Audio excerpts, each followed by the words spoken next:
Venons-en maintenant à cette enquête de nos confrères du média Lighthouse Reports. Ils évoquent l'existence en RDC d'une discrète et illicite exportation d'uranium en direction de la Chine. Tout cela durerait depuis une vingtaine d'années. Plus de détails dans ce reportage de TV5 Monde avec Dadi Songozo, avec aussi Clément Diroma et Aros Gaylor-Longo.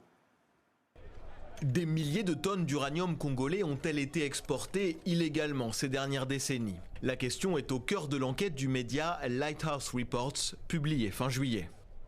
Presque tout le temps associé dans le cobalt congolais se cache de l'uranium, parfois en des quantités importantes, qui donc peuvent être exportées en catimini et extrait à destination par le pays qui reçoit ces exportations de cobalt. Je pense que ce que ça illustre pour répondre à votre question, c'est les trop faibles contrôles en matière d'exportation, à la fois en République démocratique du Congo, mais aussi à certains ports de départ de ce minerai, que ce soit en Afrique du Sud ou dans d'autres pays.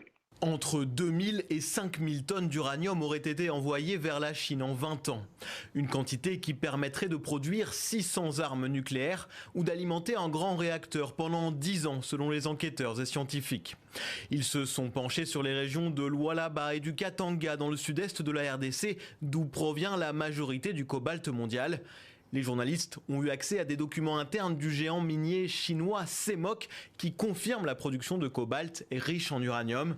L'exploitation la plus documentée est celle de Tengue Funguru, mais l'entreprise dément toutes les conclusions de l'enquête.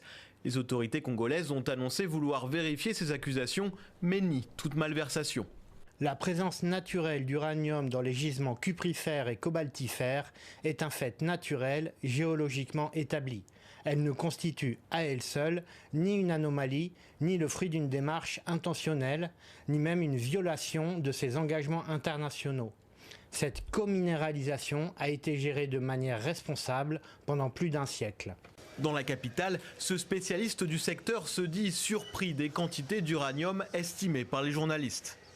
Les entreprises chinoises qui sont destinataires de nos exportations minières, en plus des autres sous-produits, puissent également récupérer l'uranium.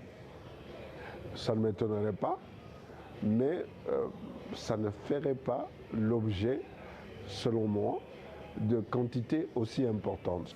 L'enquête de Lighthouse Reports cite aussi l'Agence congolaise de l'énergie nucléaire qui juge probable l'extraction d'uranium par des entreprises chinoises. Au moins 13 civils tués et tout un village incendié dans l'est de la RDC après une nouvelle incursion du groupe armé ADF dans le territoire de Mambasa en Ituri, dans le nord-est du pays. Protection Plus, une ONG présente sur place, parle d'une attaque survenue dans la nuit de vendredi à samedi. Des attaques comme celle-là sont en recrudescence malgré la présence de la MONUSCO, la mission onusienne de stabilisation en RDC.